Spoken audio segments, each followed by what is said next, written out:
চীনা ঐতিহ্যবাহী সিল্ক ও আধুনিক ফেব্রিকে বাংলাদেশি তরুণ তরুণীদের ক্যাটওয়ার্ক, সঙ্গে ব্যাকগ্রাউন্ডে বেজে ওঠা দুই দেশের সুরের অপূর্ব মূর্ছনা।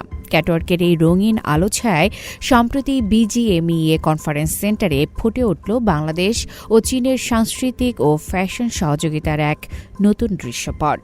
পোশাক, সঙ্গীত, নকশা, ঐতিহ্যের পারস্পরিক স্থানান্তরের মধ্য দিয়ে সূচনা হল দ্বিপাক্ষিক সম্পর্কের এক নতুন অধ্যায়ের। অনুষ্ঠানে চীনা ও বাংলা পোশাকের নকশা ও সংস্কৃতির সমন্বিত উপস্থাপনা ছিল অন্যতম আকর্ষণ। এতে বাংলাদেশের তরুণ ফ্যাশন শিক্ষার্থীদের নকশা ভাবনা, চীনা নকশায় বাংলাদেশের সংস্কৃতির প্রভাব এবং দুই দেশের সঙ্গীত ঐতিহ্যের সমন্বয়ে সাংস্কৃতিক পরিবেশনা উপস্থাপন করা হয়। এই প্রথমবার চাইনিজ ড্রেস পরলাম, অ্যান্ড চাইনিজ যারা ছিল তারা খুবই আন্তরিকতার সাথে আমাদের র্যাম্প ওয়াকে খুব হেল্প করছে।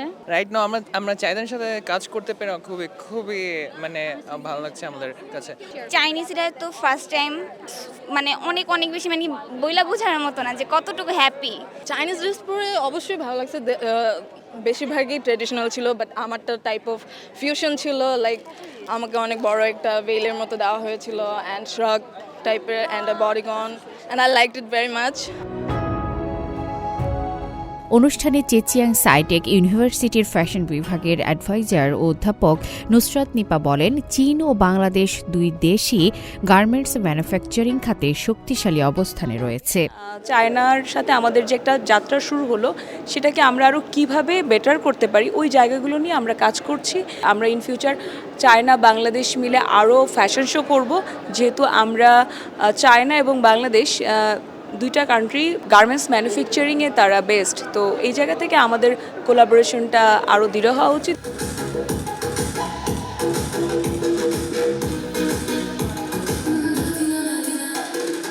অনুষ্ঠানে চীনের বিখ্যাত মডেল এবং এলিগেন্ট উইমেন্স কলেজের প্রেসিডেন্ট পাই মেই বলেন, বাংলাদেশে এসে স্থানীয় সংস্কৃতি ও মানুষের সঙ্গে পরিচিত হওয়ার সুযোগ তার জন্য অত্যন্ত আনন্দের।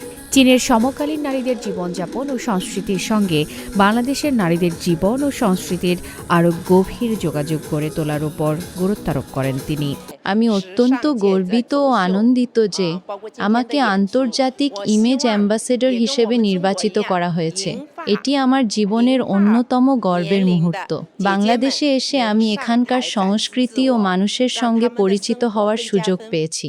আমি চাই চীনের সমকালীন নারীদের জীবনযাপন ও সংস্কৃতির সঙ্গে বাংলাদেশের নারীদের জীবন ও সংস্কৃতির আরও গভীর যোগাযোগ তৈরি হোক। একই সঙ্গে চীনা সংস্কৃতিকে বিশ্বের মানুষের কাছে আরও বেশি পরিচিত করে তুলতে চাই। চেচিয়াং সাইটেক ইউনিভার্সিটির ভাইস ডিন ও অধ্যাপক সু ছিউচিয়ে বলেন, একজন ডিজাইনারের জন্য নিজের দেশের পাশাপাশি অন্যান্য দেশের সংস্কৃতি সম্পর্কে জানা অত্যন্ত গুরুত্বপূর্ণ। একই সঙ্গে কাপড়, ফেব্রিক, প্যাটার্ন ও ডিজাইনের কারিগরি বিষয়েও দক্ষতা অর্জন করতে হবে। একজন ডিজাইনারকে সংশ্লিষ্ট দেশের বাজার ও ভোক্তার চাহিদা সম্পর্কেও ধারণা রাখতে হবে। নকশা যেমন নান্দনিক হতে হবে, তেমনি তা বাজারের চাহিদার সঙ্গে সামঞ্জস্যপূর্ণ হওয়াও প্রয়োজন। এর মাধ্যমে ফ্যাশন ব্যবসা ও শিল্প উভয়ই এগিয়ে যেতে পারে।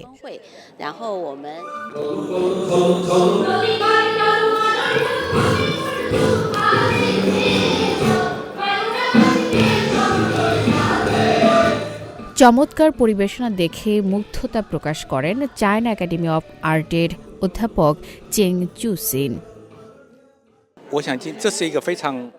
বিভিন্ন দেশের মানুষের মধ্যে অর্থনৈতিক ও বাণিজ্যিক সম্পর্কের পাশাপাশি সংস্কৃতি, শিল্প ও সৃজনশীলতার বিনিময়ও অত্যন্ত গুরুত্বপূর্ণ।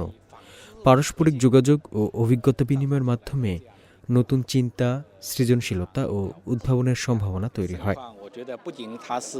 অনুষ্ঠান পরিদর্শন শেষে ঢাকায় অবস্থিত চীনা দূতাবাসের কালচারাল কাউন্সিলর লি শাওফেং বলেন, বাংলাদেশ ও চীনের মধ্যে ফ্যাশন, সংস্কৃতি, উদ্ভাবন ও টেক্সটাইল খাতে পারস্পরিক বিনিময় আরও বাড়ানো প্রয়োজন। বিজিএমইএতে এটি তার প্রথম সফর উল্লেখ করে তিনি ফ্যাশন শোর প্রশংসা করেন এবং এ ধরনের আয়োজন আরও বেশি হওয়ার প্রত্যাশা ব্যক্ত করেন। বাংলাদেশের শিক্ষার্থী ও অধ্যাপকদের চীন সফরের আরও সুযোগ তৈরি হলে দুই দেশের মধ্যে সংস্কৃতি, ফ্যাশন ও টেক্সটাইল বিষয়ে পারস্পরিক বোঝাপড়া আরও গভীর হবে। পাশাপাশি শিক্ষার্থী, শিক্ষক ও সংশ্লিষ্ট শিল্প খাতের ব্যক্তিদের মধ্যে নিয়মিত যোগাযোগ ও অভিজ্ঞতা বিনিময় বাড়াতেও হবে।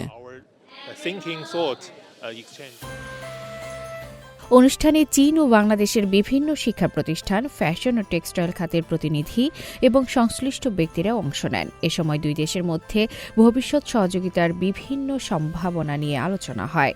আয়োজকদের প্রত্যাশা, এই সাংস্কৃতিক বিনিময় কর্মসূচির মাধ্যমে চীন ও বাংলাদেশের ফ্যাশন, টেক্সটাইল ও সংস্কৃতি ভিত্তিক সহযোগিতা আরও বিস্তৃত হবে।